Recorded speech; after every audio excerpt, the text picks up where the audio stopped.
परवाह न कर तमाशे होते रहेंगे ताउम्र, परवाह न कर तमाशे होते रहेंगे ताउम्र, तू बस एक ख्याल रख, तू बस एक ख्याल रख कि तेरा किरदार बेदाग रहे। इन्हीं पंक्तियों के साथ में मैं एसपी ठाकुर आप सभी का हार्दिक वंदन करता हूँ।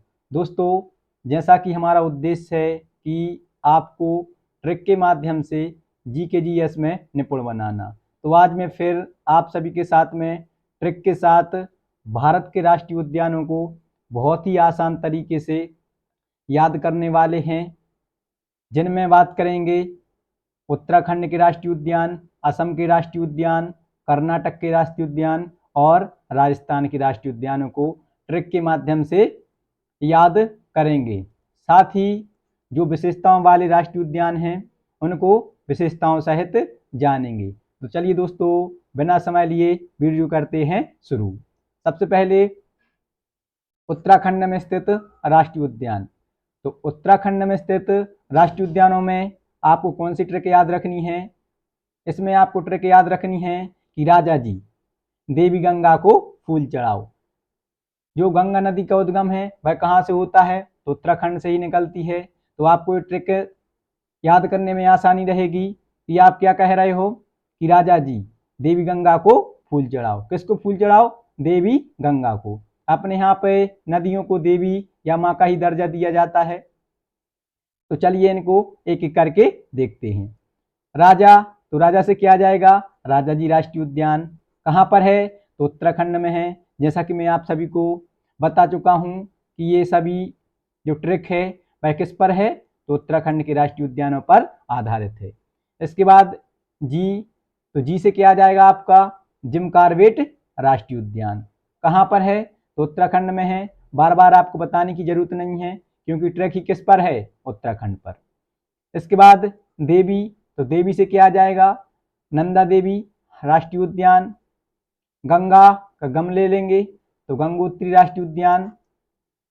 इसके बाद गा, तो गा से क्या जाएगा? गोविंद पशु विहार राष्ट्रीय उद्यान। कोवर्ड रहेगा यहाँ पर साइलेंट। इसके बाद फूल, तो फूल से क्या आ जाएगा? फूलों की घाटी राष्ट्रीय उद्यान। और चढ़ाव वर्ड रहेगा यहाँ पर साइलेंट। जो फूलों की घाटी राष्ट्रीय उद्यान है यह यूनेस्को की विश्व धरोहर सूची में शामिल है। तो चलिए अब इनको विशेषताओं सहित जान लेते हैं कि कौन से राष्ट्रीय उद्यान की क्या क्या विशेषताएं हैं।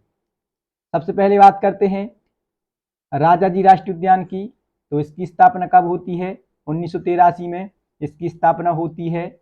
और यह किसके लिए प्रसिद्ध है? तो हाथियों हेतु प्रसिद्ध है। राजा जी राष्ट्रीय उद्यान की स्थापना 1983 में की गई थी। कहाँ पर की गई थी? तो उत्तराखंड राज्य में की गई थी। किसके लिए प्रसिद्ध है? तो हाथियों हेतु प्रसिद्ध है। अब बात करते हैं कि इसका नाम राजा जी राष्ट्रीय उद्यान क्यों पड़ा? तो जो हमारे स्वतंत्रता सेनानी थे, कौन? चक्रवर्ती राजगोपालाचारी। चक्रवर्ती राजगोपालाचारी को राजा जी के नाम से जाना जाता है। तो इन्हीं के नाम पर इस राष्ट्रीय उद्यान का नाम राजा जी राष्ट्रीय उद्यान रखा गया। जो राजा जी राष्ट्रीय उद्यान है यह प्रोजेक्ट टाइगर के अंतर्गत सम्मिलित है। तो इसको प्रोजेक्ट टाइगर के अंतर्गत कब सम्मिलित किया गया था? 2015 में सम्मिलित किया गया था। इसके बाद नेक्स्ट जिम कॉर्बेट राष्ट्रीय उद्यान इम्पोर्टेंट है। कहाँ पर है? तो नैनीताल में है। नैनीताल कहाँ पर? तो उत्तराखंड में, क्योंकि मैं आपको ये ट्रिक में ही बता चुका हूँ। जो जिम कॉर्बेट राष्ट्रीय उद्यान है यह भारत का पहला राष्ट्रीय उद्यान है। कब स्थापित किया गया था? 1936 में स्थापित किया गया था। किस नाम से स्थापित किया गया था? तो उस टाइम पर इसका नाम क्या था? हेली राष्ट्रीय उद्यान। जब 1936 में भारत के पहले राष्ट्रीय उद्यान की स्थापना होती है उसका नाम क्या था? हेली। जो इसका जिम कॉर्बेट राष्ट्रीय उद्यान है यह नाम 1956 में किया गया था। और आज वर्तमान में इसका नाम बदलने पर चर्चा चल रही है। अब हो सकता है कि आगे इसका नाम रामगंगा राष्ट्रीय उद्यान हो सकता है। रामगंगा इसलिए क्योंकि इसी राष्ट्रीय उद्यान के बीचों बीच रामगंगा नदी प्रवाहित होती है, बहती है। और यह देश का पहला प्रोजेक्ट टाइगर था। तो देश का पहला नेशनल पार्क जिम कॉर्बेट राष्ट्रीय उद्यान, देश का पहला project tiger Jim Corbett national park. कब बना था यह प्रोजेक्ट टाइगर? तो 1973 में बना था। अगर बात की जाए कि राष्ट्रीय उद्यान, तो 1936 में राष्ट्रीय उद्यान बनाया गया था। इसमें एक और आपको याद रखना है, जो फूलों की घाटी राष्ट्रीय उद्यान है वह चमोली उत्तराखंड में है तथा वह यूनेस्को की विश्व धरोहर सूची में शामिल है। दोस्तों, मेरा उद्देश्य आपको एक ही वीडियो के माध्यम से सब कुछ जानकारी अवेलेबल कराना है। तो ये आपका राष्ट्रीय उद्यान पर भाग 1 है। मैं इनको 3 वीडियो में लेकर आऊँगा, जिसमें आपके भारत के सभी जो वर्तमान में 106 राष्ट्रीय उद्यान हैं, इनको मैं आपको ट्रिक के माध्यम से याद करवा दूंगा। अब बात करते हैं असम में स्थित राष्ट्रीय उद्यान। तो असम में स्थित राष्ट्रीय उद्यानों में आपको कौन सी ट्रिक याद रखनी है कि आप अपनी माँ से राय मतलब क्या होता है? सलाह है। राय मतलब क्या होता है? सलाह है। तो अपनी माँ से आप कैसी राय मांग रहे हो? ऑडी कार लेने की। ऑडी कार बहुत महंगी आती है ना, तो उसे परचेस करने के लिए आप किससे सलाह मांग रहे हो? अपनी माँ से सलाह मांग रहे हो कि माँ राय दे, किसकी? ऑडी कार लेने की। ठीक है, तो इससे आपके कौन से राष्ट्रीय उद्यान कंप्लीट हो जाएंगे? असम में स्थित राष्ट्रीय उद्यान कंप्लीट हो जाएंगे। तो माँ से आ जाएगा आपका मानस राष्ट्रीय उद्यान। राय, तो राय से आ जाएगा आपका रायमोना राष्ट्रीय उद्यान। दे, तो देहिंग पटकाई राष्ट्रीय उद्यान। देहिंग नदी का नाम है और पटकाई पहाड़ी का नाम है। नदी और पहाड़ी के नाम पर इसका नाम देहिंग पटकाई राष्ट्रीय उद्यान रखा गया है। इसके बाद ओ, तो ओ से क्या आ जाएगा? ओरंग राष्ट्रीय उद्यान। डी, तो डिब्रू सैखोवा राष्ट्रीय उद्यान। कार का का ले लेंगे तो काजीरंगा राष्ट्रीय उद्यान, और लेने का ले देंगे तो नमेरी राष्ट्रीय उद्यान, या इसको ही कहते हैं नेमेरी राष्ट्रीय उद्यान। ये सभी कहाँ पर हैं दोस्तों? तो असम में है, क्योंकि ट्रैक ही किस पर है? असम के राष्ट्रीय उद्यानों पर है कि माँ राय दे, किसकी? ऑडी कार लेने की। अब जो विशेषताओं वाले हैं उनको विशेषताओं सहित देख लेते हैं। तो सबसे पहले बात करते हैं मानस राष्ट्रीय उद्यान की। तो कहाँ पर है? असम में है, क्योंकि मैं आपको पहले ही ट्रैक में बता चुका हूँ। तो जो मानस राष्ट्रीय उद्यान है, इसकी स्थापना कब होती है? 1974 में इसकी स्थापना होती है। और यह किसके लिए प्रसिद्ध है?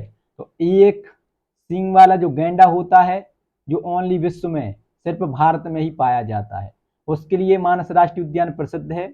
और इसमें प्रोजेक्ट टाइगर भी 1973-74 में चालू किया गया था, शुरू किया गया था। तो याद रखोगे आप। मानस राष्ट्रीय उद्यान की बात करते हैं। रायमोना राष्ट्रीय उद्यान, ये सभी कहाँ पर हैं? तो असम में है। मैं ट्रैक में आपको ऑलरेडी बता चुका हूँ। जो रायमोना राष्ट्रीय उद्यान है, इसकी स्थापना कब होती है? तो 5 जून 1921 को। 5 जून को कौन सा दिवस मनाया जाता है? विश्व पर्यावरण दिवस मनाया जाता है। विश्व पर्यावरण दिवस के अवसर पर इसको राष्ट्रीय उद्यान बनाने की घोषणा की जाती है, और इसके 3 दिन बाद 8 जून 2021 को इसके लिए राष्ट्रीय उद्यान बना दिया जाता है। जो रायमोना राष्ट्रीय उद्यान है, यह किसके लिए प्रसिद्ध है? तो एशियन हाथी, इंडियन बिसन जिसके लिए गौर बोलते हैं, और गोल्डन लंगूर पाए जाते हैं। ये क्वेश्चन यहीं से निकल के आते हैं कि गोल्डन लंगूर हेतु कौन सा राष्ट्रीय उद्यान प्रसिद्ध है? तो रायमोना राष्ट्रीय उद्यान प्रसिद्ध है। इसके बाद नेक्स्ट देहिंग पटकाई राष्ट्रीय उद्यान। इसकी स्थापना कब की गई थी? तो 9 जून 2021 को की गई थी। जो यहाँ पर देहिंग है, ये मैंने आपको पहले ही बता दिया है, बहने वाली नदी है। और जो पटकाई है वह क्या है? एक पहाड़ी है। नदी और पहाड़ी के नाम पर किस राष्ट्रीय उद्यान का नाम किया गया है? कहाँ पर है? तो असम में है। कौन सा? देहिंग पटकाई राष्ट्रीय उद्यान। यहाँ पर चीनी पेंगोलिन, फ्लाइंग फॉक्स भौंकने वाला हिरण, फूलो गिबन जिसे भारत में क्या बोलते हैं? कपी बोलते हैं, ये सभी पाए जाते हैं। नेक्स्ट ओरंग राष्ट्रीय उद्यान। इसकी स्थापना कब की जाती है? तो 1999 में की जाती है। पहले इसका नाम क्या हुआ करता था? राजीव गांधी ओरंग राष्ट्रीय उद्यान इसका नाम हुआ करता था, जिसे 1 सितंबर 2021 को असम सरकार ने बदल के राजीव गांधी हटा दिया है। ओनली अब इसका नाम क्या है? ओरंग राष्ट्रीय उद्यान है। जो ओरंग राष्ट्रीय उद्यान है यह भी प्रोजेक्ट टाइगर के अंतर्गत सम्मिलित है। और इसको सम्मिलित कब किया गया था? तो 2016 में सम्मिलित किया गया था। इसके बाद नेक्स्ट काजीरंगा राष्ट्रीय उद्यान। मैं आपको बार बार बोल रहा हूँ ये सभी कहाँ पर हैं? तो असम में है। इसकी स्थापना कब की गई थी? तो 1974 में इसकी स्थापना की गई थी। मोस्ट इम्पोर्टेंट है कि एक सींग वाले गैंडे के लिए प्रसिद्ध असम का कौन सा राष्ट्रीय उद्यान है? तो मानस और काजीरंगा दो नेशनल ऐसे पार्क हैं जो कि एक सींग वाले गैंडे के लिए प्रसिद्ध हैं। यह सैटेलाइट फोन से लैस होने वाला भारत का पहला नेशनल पार्क है। तो सैटेलाइट फोन से लैस होने वाला भारत का पहला नेशनल पार्क कौन सा है? तो काजीरंगा नेशनल पार्क है। इसे भी प्रोजेक्ट टाइगर के अंतर्गत सम्मिलित किया गया है। तो इसमें प्रोजेक्ट टाइगर कब अलाउ किया गया था? 2006 में चालू किया गया था। इसके बाद नेक्स्ट नमेरी राष्ट्रीय उद्यान, जिसकी स्थापना 1998 में होती है और इसमें भी प्रोजेक्ट टाइगर चालू है। एक साल बाद इसको प्रोजेक्ट टाइगर के अंतर्गत सम्मिलित किया जाता है 1999-2000 में। ये थे असम में स्थित राष्ट्रीय उद्यान। इसके बाद बात करते हैं कर्नाटक में स्थित जो राष्ट्रीय उद्यान है उसमें आपको कौन सी ट्रिक याद रखनी है कि अनसीबीबी की देन है क्या? कर्नाटक के राष्ट्रीय उद्यान। ट्रिक है कि जो कर्नाटक के राष्ट्रीय उद्यान है वह किसकी देन है? तो आपकी बीबी मान लेना ऐसा कि उसका नाम क्या है? अंशी। तो अंशी बीबी की देन है क्या? कर्नाटक के राष्ट्रीय उद्यान। तो चलो इनको देख लेते हैं एक एक करके। तो अंशी से क्या आ जाएगा आपका? अंशी राष्ट्रीय उद्यान है कहाँ पर? कर्नाटक में, क्योंकि ट्रैक ही किस पर है? कर्नाटक पर। एक बी से आ जाएगा आपका बनीरघट्टा राष्ट्रीय उद्यान। एक बी से आ जाएगा आपका बांदीपुर राष्ट्रीय उद्यान। कीवर्ड रहेगा यहाँ पर साइलेंट। दे से आ जाएगा आपका द्रेमुख राष्ट्रीय उद्यान और ना से क्या आ जाएगा? नांगरहोल राष्ट्रीय उद्यान। तो कर्नाटक में जो राष्ट्रीय उद्यान है वह किसकी देन है? तो अनसीबीबी की देन है। अब जो विशेषताओं वाले हैं उनको देख लेते हैं। तो जो अंशी राष्ट्रीय उद्यान है इसकी स्थापना कब की गई थी? 1987 में की जाती है, जो कि ग्रेट इंडियन हॉर्नबिल एवं काले तेंदुए हेतु प्रसिद्ध है। तो कर्नाटक का कौन सा राष्ट्रीय उद्यान काले तेंदुए एवं ग्रेट इंडियन हॉर्नबिल हेतु प्रसिद्ध है? तो अंशी राष्ट्रीय उद्यान है। इसके बाद बनीरघट्टा राष्ट्रीय उद्यान याद रखोगे 1974 में इसकी स्थापना की जाती है और इसमें देश का पहला तितली उद्यान खोला गया था। तो देश का पहला तितली उद्यान कहाँ पर खोला गया था? तो कर्नाटक में खोला गया था। और कर्नाटक के कौन से राष्ट्रीय उद्यान में खोला गया था? तो बनीरघट्टा में खोला गया था। इसके बाद बांदीपुर राष्ट्रीय उद्यान कहाँ पर है? तो कर्नाटक में है, क्योंकि मैं ट्रैक में आपको ऑलरेडी बता चुका हूँ। स्थापना 1974 में हुई थी, हाथियों हेतु प्रसिद्ध है और इसको भी प्रोजेक्ट टाइगर के अंतर्गत सम्मिलित किया गया है। कब किया गया था? तो 1974 में किया गया था। नेक्स्ट नांगरहोल राष्ट्रीय उद्यान 1988 में इसकी स्थापना की जाती है। जो नांगरहोल राष्ट्रीय उद्यान है इसका अन्य नाम क्या है? तो राजीव गांधी राष्ट्रीय उद्यान। हाथियों हेतु प्रसिद्ध है और इसे भी टाइगर रिजर्व के अंतर्गत सम्मिलित किया गया है। कब किया गया था? तो 1999-2000 में किया गया था। ये थे कर्नाटक में स्थित राष्ट्रीय उद्यान। इसके बाद बात करते हैं राजस्थान में स्थित राष्ट्रीय उद्यान। तो राजस्थान में आपको कौन सी ट्रिक याद रखनी है? क्योंकि राजस्थान जो वाला एरिया है वह किसका एरिया रहा है? राजपूतों का। क्योंकि यहाँ पर महाराणा प्रताप जैसे शौरवीर मधरती के लाडले पुत्र हुए हैं जिनको हमेशा रण प्रिय रहा है। तो आप क्या कह रहे हो कि सर केवल रण थाम लीजिए। क्या थाम लीजिए? ये तो आपको ट्रिक बहुत ही आसान रहेगी याद करने में, क्योंकि ये वीर रस प्रधान लग रही है ना, जैसे इसमें वीर रस हो कि सर केवल रण थाम लीजिए। तो चलिए इनको देख लेते हैं। तो सर से क्या आ जाएगा आपका? सरिस्का राष्ट्रीय उद्यान। ये सब कहाँ पर है? राजस्थान में है। केवल से क्या आ जाएगा आपका? केवलादेव राष्ट्रीय उद्यान, रण से आपका आ जाएगा रणथंभौर राष्ट्रीय उद्यान, थाम का था ले लेंगे तो थार राष्ट्रीय उद्यान, और मां से मुकुंदरा राष्ट्रीय उद्यान। कहाँ पर है ये सब? तो राजस्थान में है। अब देख लेते हैं इनको विशेषताओं वाले कौन कौन से हैं। तो सबसे पहले बात करते हैं सरिस्का राष्ट्रीय उद्यान की, जो राजस्थान में कहाँ पर है? तो अलवर में है। जिसकी स्थापना कब की गई थी? तो 1982 में इसकी स्थापना की जाती है, और इसको भी टाइगर रिजर्व के अंतर्गत सम्मिलित किया गया है। कब किया गया था? तो इसकी स्थापना से पहले यह अभ्यारण्य हुआ करता था, तो इसको अभ्यारण्य के रूप में 1978-79 में ही शामिल किया गया था। इसकी राष्ट्रीय उद्यान के रूप में स्थापना 1982 में होती है। केवलादेव राष्ट्रीय उद्यान भरतपुर राजस्थान में है, जिसकी स्थापना 1981 में की गई थी। अगर इसके अन्य नामों की बात करें तो घाना पक्षी विहार, तो घाना पक्षी विहार किस राष्ट्रीय उद्यान का अन्य नाम है?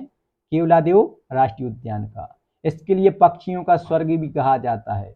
तो पक्षियों का स्वर्ग किस राष्ट्रीय उद्यान के लिए कहा जाता है? केवलादेव राष्ट्रीय उद्यान के लिए कहा जाता है। यहाँ पर साइबेरियन सारस एवं प्रवासी पक्षियों हेतु प्रसिद्ध है। तो साइबेरियन सारस एवं प्रवासी पक्षियों हेतु प्रसिद्ध कौन सा राष्ट्रीय उद्यान है? तो केवलादेव राष्ट्रीय उद्यान है। यहाँ पर भी दो नदियां प्रवाहित होती हैं, कौन कौन सी? बाणगंगा और गंभीरी। इसके बाद नेक्स्ट रणथंभौर राष्ट्रीय उद्यान, जिसकी स्थापना सवाई माधोपुर में, जो कहाँ पर आता है? राजस्थान में, की गई थी। कब की गई थी? 1980 में की गई थी, और इसको भी प्रोजेक्ट टाइगर के अंतर्गत सम्मिलित किया गया था 1979-80 में, तब यह अभ्यारण्य के रूप में था। तो दोस्तों ये था आपका राष्ट्रीय उद्यानों पर भाग 1। मैं इनको 3 वीडियो के माध्यम से आपको पूरे राष्ट्रीय उद्यान कंप्लीट करवा दूंगा। तो आई होप, मैं आशा करता हूं कि आप सभी के लिए जानकारी अच्छी लगी होगी। अगर आप सभी के लिए जानकारी अच्छी लगी हो तो वीडियो को लाइक, चैनल को सब्सक्राइब कीजिएगा। मिलते हैं आप सभी को नेक्स्ट वीडियो में, तब तक आप सभी के लिए जय हिंद।